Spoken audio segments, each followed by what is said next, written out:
Robin Goforth, Chief Scientific Officer for Biologics MD. With me today are Michael Thomas, our Chief Marketing Officer, and Dr. Misty Stevens, our Chief Operating Officer. Now, Biologics MD is developing OsteoFlor, a new prescription medication for the treatment of osteoporosis. I'd like to start by taking just a few moments to talk about why we are so excited about this product. I've been involved in technology assessment for over 10 years, and this is the first time ever that I've said, this is the product, there really is the market, and we have the team of people to move OsteoFlor forward. Now, osteoporosis is often referred to as a silent disease, and that's because even though it affects 1 out of every 2 women over the age of 50, it often goes undiagnosed until a fracture occurs. These fractures have devastating consequences.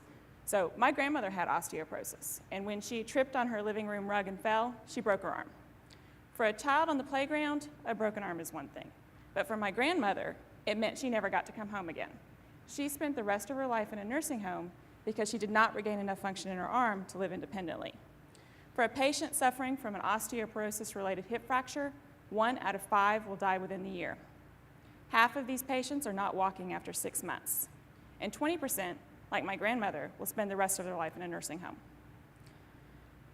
Today, we're going to talk to you about the product advantages of OsteoFlor, the management team we have in place, the market opportunity, and importantly, our operating strategy for moving OsteoFlor forward to a 45x return on early stage investments. We're going to do this by licensing OsteoFlor to a major pharmaceutical firm after a phase 1 clinical trial in humans. Now, OsteoFlor is the result of smart drug technology, and what we mean by this is that it's a unique combination of 2 FDA-approved therapeutics, CBD, collagen binding domain, which targets OsteoFlor to the bone, and PTH, which actively increases new bone formation. Now, this anabolic effect of growing new bone is key. Most osteoporosis medications available today are anti-resorptives. And what we mean by this is that they don't grow new bone, they simply slow down the rate at which you lose bone. Now, OsteoFlor's combination of targeting and actively growing new bones means that a single annual dose provides an extended period of new bone growth.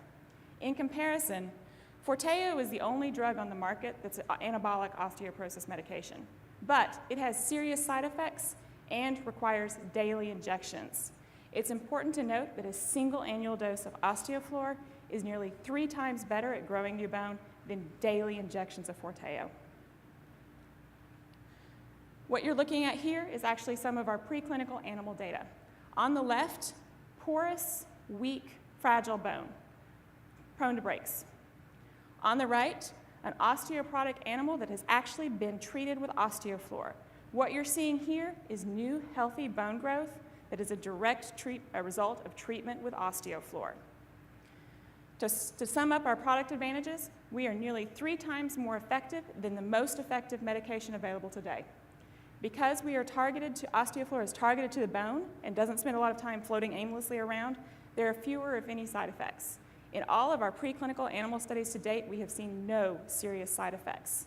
That targeting also allows us to use less frequent dosing, annually versus daily in comparison to Forteo.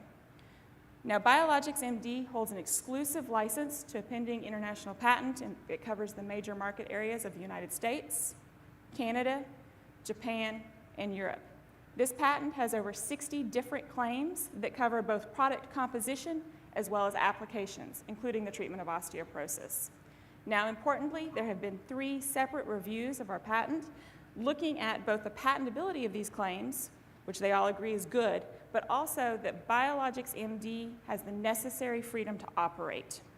So now that I've just had a few minutes to talk to you about our product advantage and our IP landscape or situation, Michael is going to talk to you about our management team and the market opportunity. Thank you, Robin. We have the right team in place to guide OsteoFlor through the FDA regulatory process and on to securing a license with a large pharmaceutical company. Our president, Paul Malacher, has over 15 years of leadership experience, including high-pressure Middle East military commands. Dr. Misty Stevens, our Chief Operating Officer, has spent the last 4 years in biological drug development. Developing drugs like OsteoFlor is what Misty does every day. Dr. Robin Goforth, you've already met, is our Chief Scientific Officer. She's an expert in protein chemistry. This is extremely important for our company as OsteoFlor is a protein-based compound. I'm Michael Thomas, the Chief Marketing Officer. I'm currently a National Account Manager with Colgate-Palmolive, where I've been involved in bringing over 100 new items to market. Dr. Jim Shook is our Chief Regulatory Officer. He's helped guide successfully 25 items through the FDA regulatory process during his tenure at Genentech and Abbott. And Dr. Rob Genscher is our Chief Medical Officer and also co-inventor of OsteoFloor. Now, osteoporosis patients invest over $2 billion in the U.S. and $9 billion globally every year in osteoporosis medications to improve their lives.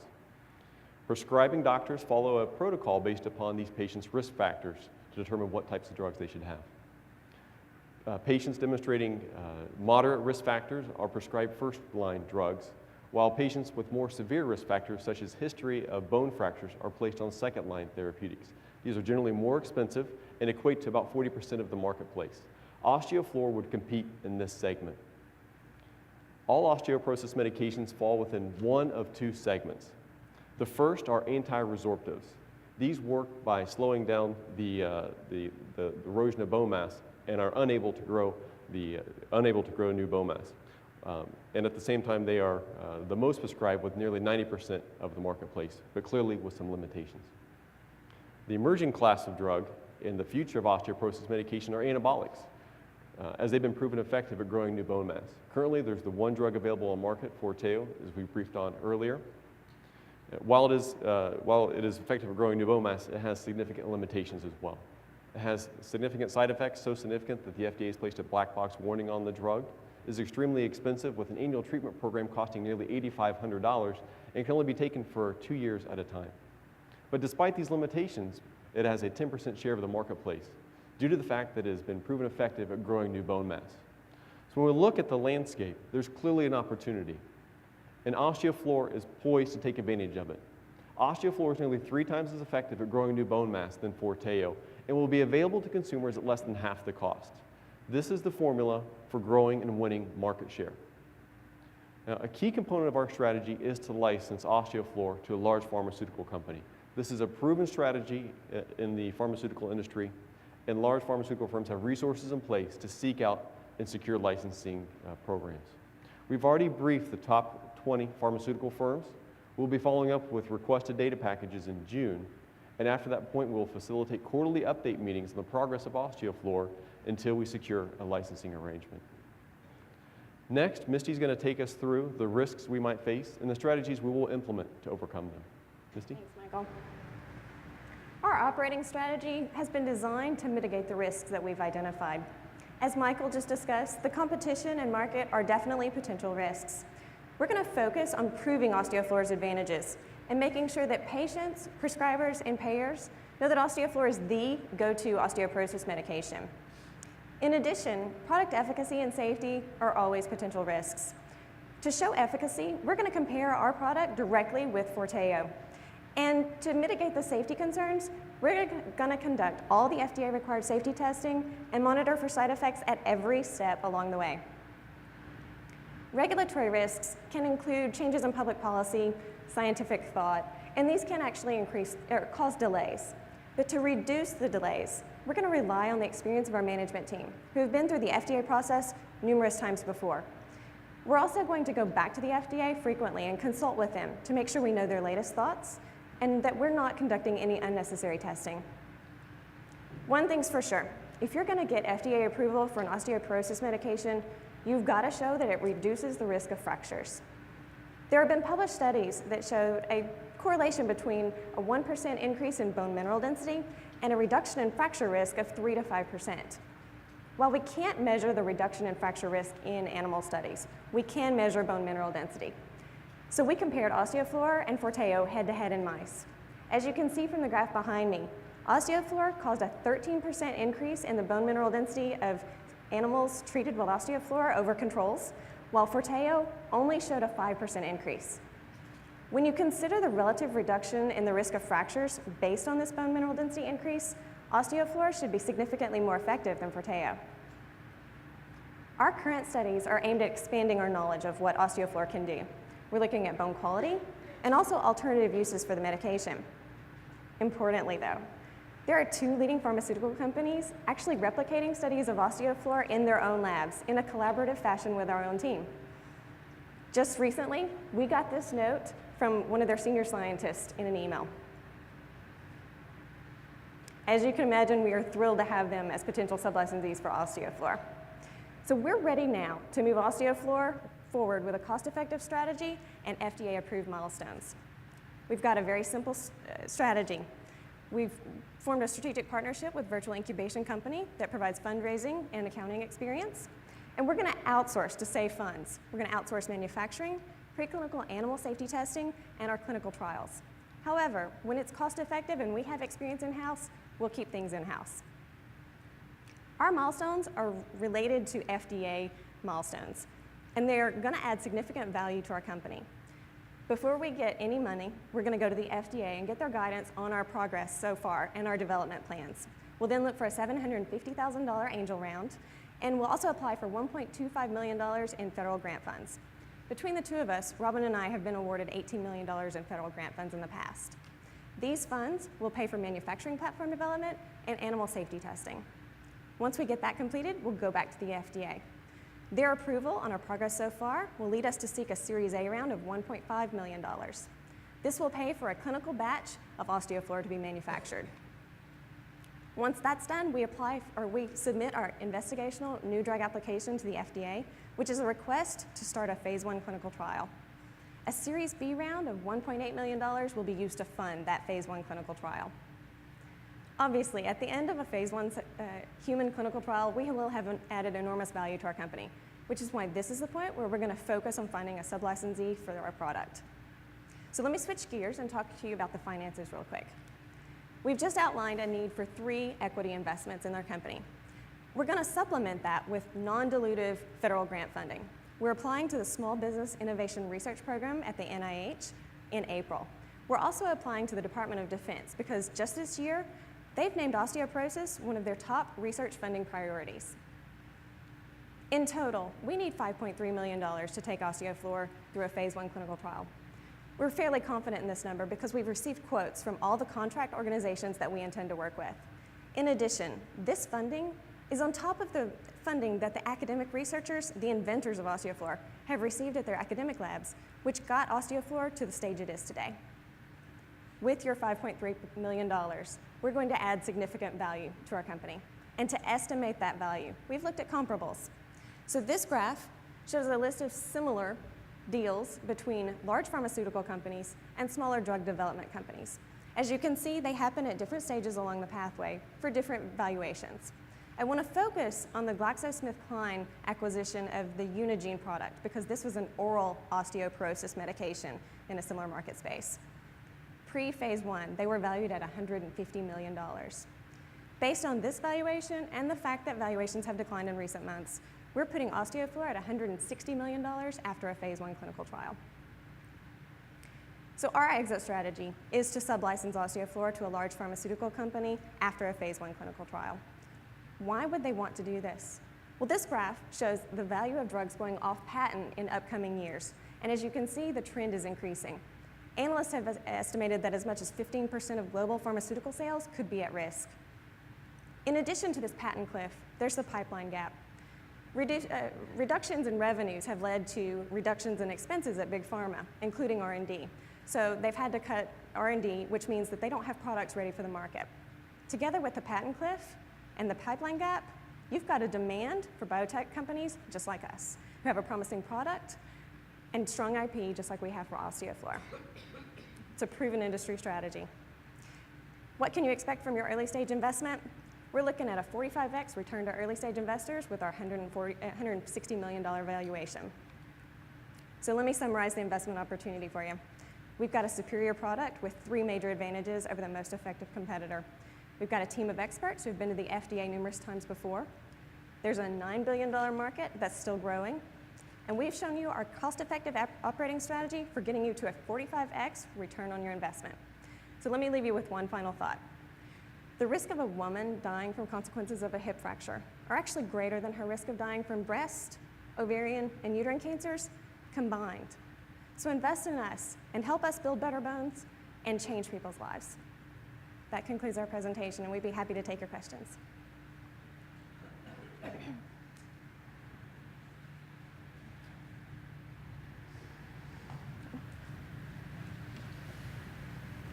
Okay, I guess I'll start with a Great. quick Who's question. the moderator? Do you want to, are you going to lead this, or what are you going to do? We'll take them. Okay.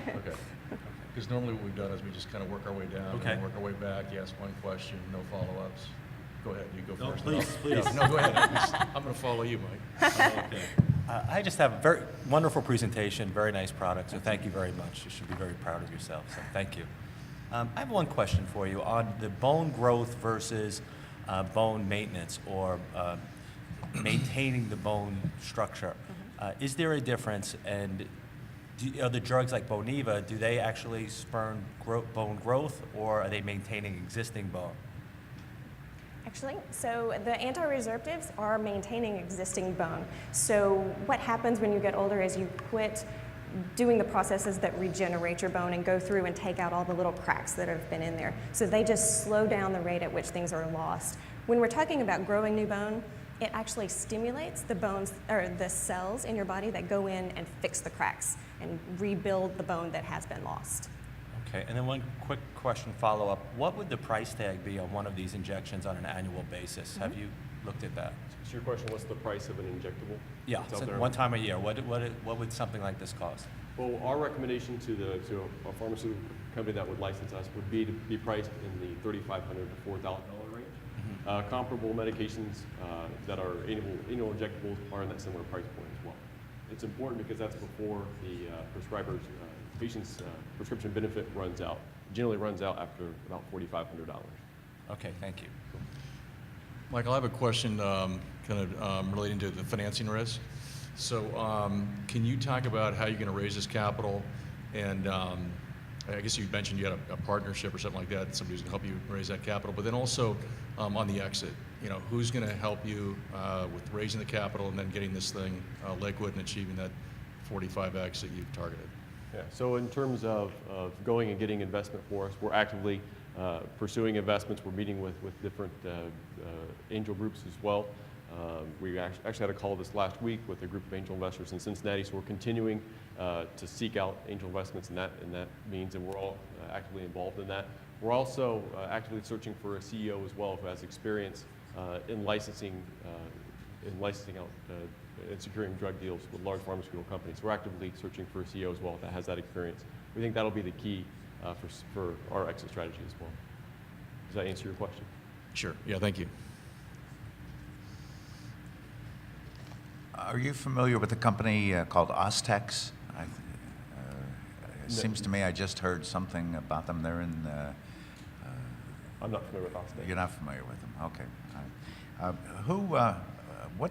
What do you figure is the timing for FDA approval? I missed that somewhere in the presentation. For FDA approval, it's actually probably going to be more like 10 years total. Our product, the part that we're going to work on, will take us about 4 years to get through a phase 1 clinical trial. However, the pharma company that licenses it from us will take probably another 5 years to get through phase 2 and phase 3 trials before they can reach market. Is this? It is on? Okay. Tell me more about the Department of Defense comment that you mentioned and why they're interested. So the Department of Defense has named osteoporosis one of their top 10 research categories. The Department of Defense has multiple programs for funding research in private industry if it is a product that they have a need for. And because of costs of patients with osteoporosis, that's one of their priorities. So we are applying for a DoD grant in May of this year and have actually talked to multiple people within the DoD about what they are looking for and how our product matches that. Of course, our President Paul's experience in the military helps with those communications significantly. Thank you. So let me ask about your animal data. How much animal data do you have? How many animals and what have you done? Have you done dose ranging? Or? Yes, we have done dose ranging studies, so we've actually done mice and rat. There have been over half a dozen studies. They've done dose range, they've done the biodistribution, they've done efficacy at multiple doses. They've tried different types of dosing, so we know sub-Q is best rather than an infusion, for example. Okay, and then what are the endpoints for a clinical trial? Is it reduction of fracture or increase in bone density? The first phase 1 that we intend to complete, the first endpoint, the primary endpoint will be safety. We intend to use healthy volunteers for this study, and we intend to monitor their bone density throughout the study, but I don't think the study will be powered well enough to get any significant statistical significance on bone density changes. So that will have to wait until a phase 2 or phase 3 study. So how many patients are you anticipating? How many volunteers? I think it will probably run us between 20 and 40. We'll do a dose escalation where we have approximately 8 patients in the first cohort, and then we'll go up in either 3 or 5 cohorts and increase the doses as we go along. And then the other question that came out, since you're claiming that it's an annual injection, how are you going to tell that it works that long? So when we have studied this in mice and rats, the increase in bone mineral density increases in the rat studies up to a plateau at 4 months after the injection, and it lasts for months thereafter until it starts to drop off a little bit. So we're going to look at markers of bone formation to see when those actually do drop off, as well as monitoring for bone mineral densities with DEXA scanning. Very good. Sorry, Brad, I just keep working. Tell me about some of the specific side effects of Forteo and some of the side effects that you anticipate with OsteoFloor. So side effects for Forteo, the reason they have a black box warning is for osteosarcoma, and so bone cancers. And that there's a lot of debate among the scientific community about why they saw that in their early animal studies. They've not actually seen it in animals or in humans or primates. The experts that we have talked to says that's because, or the reason they have that side effect is because they started treating juvenile animals. So we're not sure that it's a serious side effect, but we're monitoring for it and we haven't seen it. And do you see this product being used at all for children or, for growth issues in children or young adults? Our primary focus is going to be postmenopausal women. It helps with speeding up our FDA approval process. After we license this out, then that could be a potential market as well. But right now, 70% of the marketplace are postmenopausal women. That's where this drug should be focused against first. Thank you.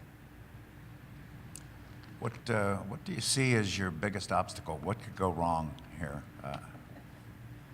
I think we might all answer that question a little differently. For me, one of my biggest concerns is that we get enough funding in to move it along as quickly as we ought to be able to. So I think gaps in funding are always a risk. It's drug discovery. Side effects are always a risk. Efficacy is always a risk. I mean, it's a risky proposition. Okay, do you all three want to answer that question? Sure. I have safety mostly efficacy concerns, because as much rat and mice data as you can collect, you still never know what's going to happen until you get into humans. So that's the biggest risk reduction point that we can reach, is to put it into humans, show that it actually works and it's safe there, and that we'll never know until we get there for sure. And very similar to Robin, my big concern is make sure we get the funding brought on board at the rate that we need to make sure we continue progressing at the speed that we want to. On page 2 of your summary, you list, and you mentioned it here too, no side effects is a benefit of your product. How can you say that, given where we are in the data collection? I would say we've seen no side effects today. We would expect fewer side effects. It's an injection. I would absolutely expect patient dizziness, perhaps injection site redness, because people don't like shots. I don't like shots. To say no side effects in any drug we should not have said that if that's what we did. Okay, and there's 2 compounds together that form this drug, is that correct? It is one protein molecule that is made from originally what were 2 separate drugs. So it's one compound in our case. And how about the side effects of those drugs independently?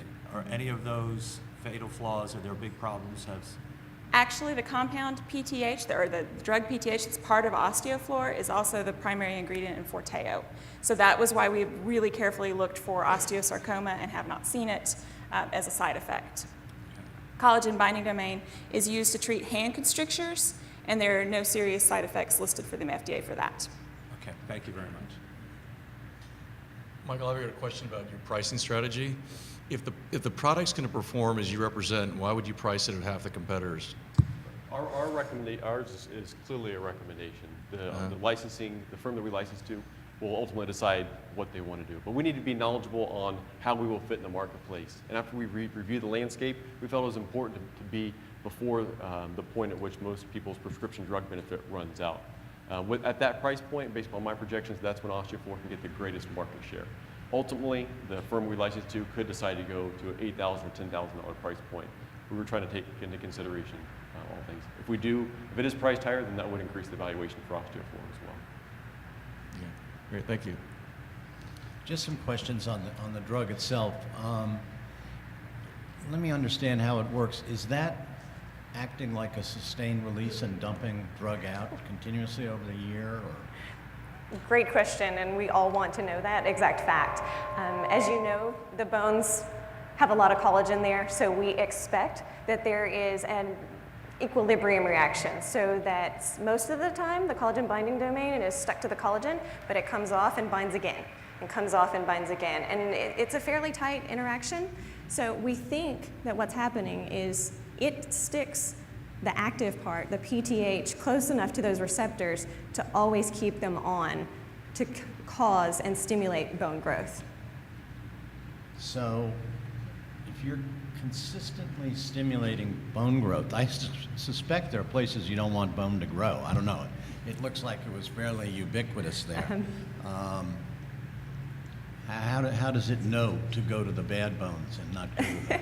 I don't think it is discriminatory, but I asked a very similar question to an osteoporosis expert when we started this program. Can you have too much bone mineral density? And he said that's the least concern in his mind, because it would have to get so tight to squeeze out the blood vessels and the nerves that are going through your bone, but you've got plenty of room for that. In fact, he said it would have to be 100% or 200% bone mineral density increase to ever see that kind of damage, and he said you're just not going to get it.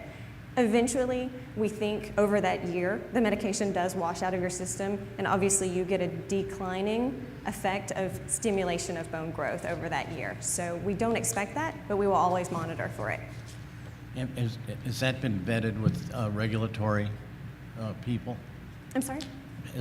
Have you talked to regulatory experts and they're okay with that too? Actually, the inventors, before we formed our company, submitted an investigator IND, investigator-initiated IND, and so they have reviewed the product and did not have any problems going forward with it. What they lacked was the development of the manufacturing system and the GLP toxicology data to back up their claims.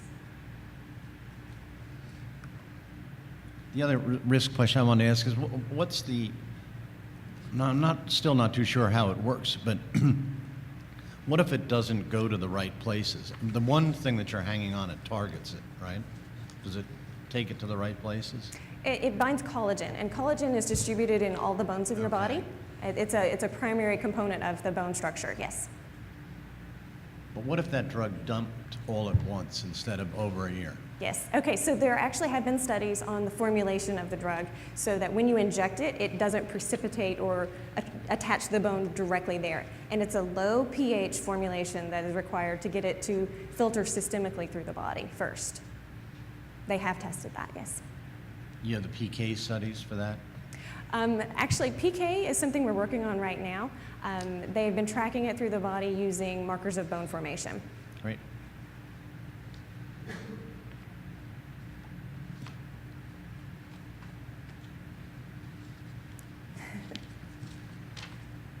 Yes, one other question. Ultimately, what is the end point for the efficacy of this drug? Is it broken bones? A reduction in the risk of fractures, yes.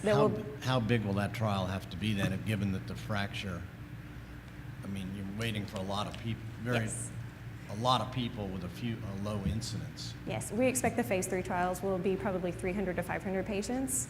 I actually haven't talked to anyone about getting quotes for that type of thing, but yes, it will have to be a very large and fairly long-term study as well.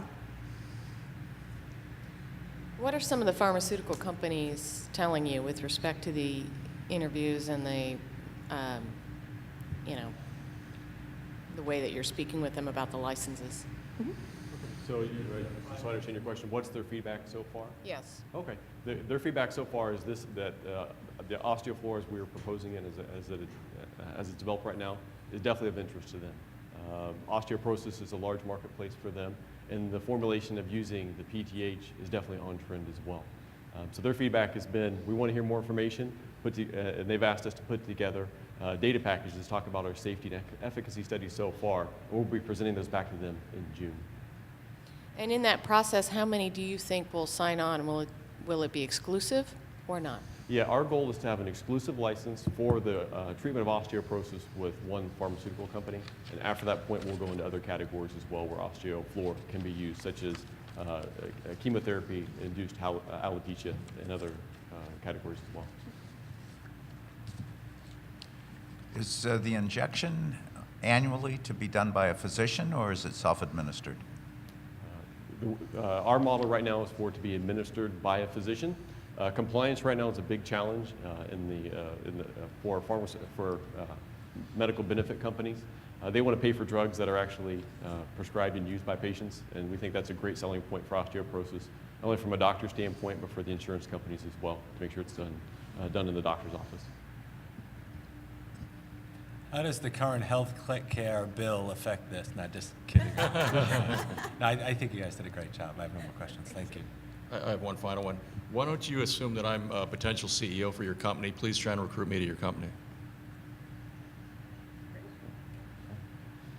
Osteofloor is the future of osteoporosis medication. It is the most effective medication currently, will be the most effective medication available in the market, and we're looking for the one individual who can help us get it licensed out to a large pharmaceutical company. And we're looking for somebody with that great experience, looking forward to a big challenge, and looking forward to driving a big business in a big marketplace. So that's kind of our sell right now. Great. Thank you.